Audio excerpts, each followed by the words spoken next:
revue de presse d'Europe 1, Olivier Delagarde. Et avec vous ce matin, nous retournons à la fac. Et on commence par une petite leçon d'économie, Dimitri. C'est effectivement une courbe que connaissent tous les étudiants en Sciences Éco, la courbe de Laffer. Alors je ne ferai pas l'affront de vous demander si vous la connaissez, du nom d'Arthur Laffer, L-A-2-F-E-R. Pourquoi vous en parlez ce matin ? Eh bien parce qu'elle a 50 ans aujourd'hui, c'est ce qu'a repéré Jean-Marc Daniel dans Les Échos, et puis parce que 50 ans plus tard, elle est toujours d'une brûlante actualité. Si on devait résumer succinctement cette courbe en forme de cloche et la théorie qui va avec, c'est pas si compliqué, c'est que trop d'impôts tue l'impôt. À partir d'un certain niveau de taxation, les acteurs économiques arrêtent de produire, ce qui se traduit par une chute des rentrées fiscales. Bref, ce qu'elle induit, c'est qu'un pays bien géré est un pays où les impôts sont limités. Alors, comme toutes les théories, elle a aussi ses détracteurs, et en France, il ne manque pas à gauche où on préfère prôner le matraquage fiscal au nom d'une justice fiscale. On est en plein dedans avec les débats sur le budget à l'Assemblée. Mozart de la finance contre Raphaël de la fiscalité, le débat n'en finit pas, mais aux États-Unis, il est tranché depuis longtemps, et ce sont ces travaux d'Arthur Laffer qui donnent le là depuis 50 ans au libéralisme, un courant économique plus en vogue que jamais. Les résultats des élections américaines sont là pour en témoigner. On passe à une leçon de sociologie politique. Et oui, parce que vos journaux essaient de comprendre un peu mieux le vote des Américains. Alors si vous êtes lassé des pseudo-explications de ceux qui affirment que la défaite de Kamala Harris est juste la conséquence du racisme et du machisme des électeurs, plongez-vous dans les cartes que publie Le Figaro aujourd'hui. Elles témoignent d'une victoire de Trump qui n'est pas un épiphénomène. Son succès, explique Mathieu Gallard, réside avant tout dans le mécontentement des Américains vis-à-vis de la situation économique. Pour autant, ce scrutin permet aussi de prendre la mesure des évolutions qui façonnent la société américaine.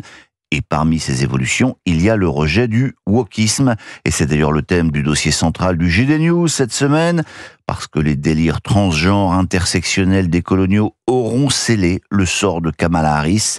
Alexandre Mandel explique que Trump devrait empêcher notamment que 2 événements ne soient transformés en symbole woke, le 250e anniversaire de la déclaration d'indépendance des États-Unis en 2026, et surtout la cérémonie d'ouverture des JO de Los Angeles. Ça, ce sera dans 4 ans. Tiens, puisque l'on parle de wokisme, un détour par Sciences Po Paris ce matin. Oui, et ça va donc voler moins haut. On vient de trouver, Dimitri, des caméras dans les toilettes des filles, nous apprend le Parisien. Enfin, que dis-je des filles, pardon, les toilettes mixtes non genrées de la bibliothèque de Sciences Po.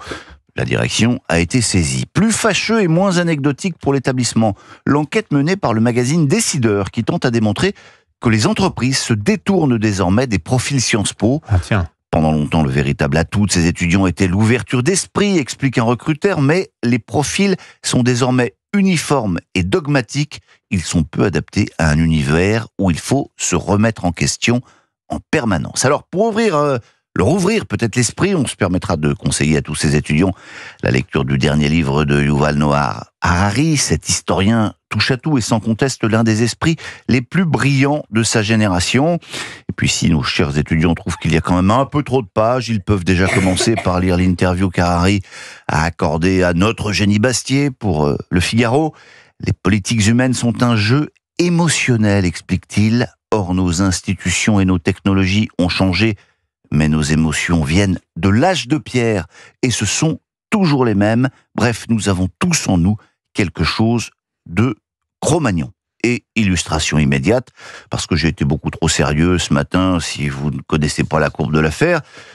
Vous avez peut-être en revanche déjà entendu ceci. Les roues de l'autobus, elles tournent, Oh là là. tournent.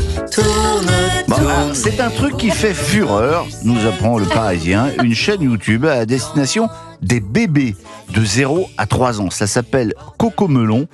Ça nous vient évidemment des États-Unis. Les tout petits peuvent y entendre ce genre de ritournelle entêtante. Les roues de l'autobus ont déjà été vues 80 millions de fois. Et pardon, mais ce n'est pas une bonne nouvelle. Les associations de protection de l'enfance sont vent debout, nous apprend Bérangère Le Petit. C'est très mauvais ce genre de programme pour le développement des bébés. Sur les forums aux États-Unis, en raison de l'addiction qu'elle suscite, les parents ont rebaptisé Cocomelon Cococaïne. Ah oui. Alors, parce que c'est vous, je vous le repasse et puis ensuite c'est terminé. Les roues de l'autobus, elles tournent.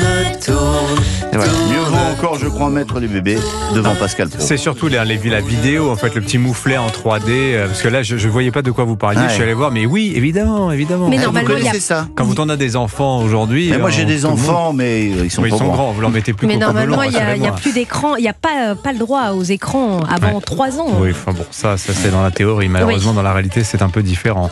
Bon, mieux vaut peut-être mettre les bébés devant Pascal Praud, vous vouliez dire. Oui, sauf qu'il c'est n'est autre pas, chose. pas là non plus. Il n'est pas là. Ce C'est matin, peut-être une- vous avez que des... Oui. Voilà, des On a des râteaux. retardataires.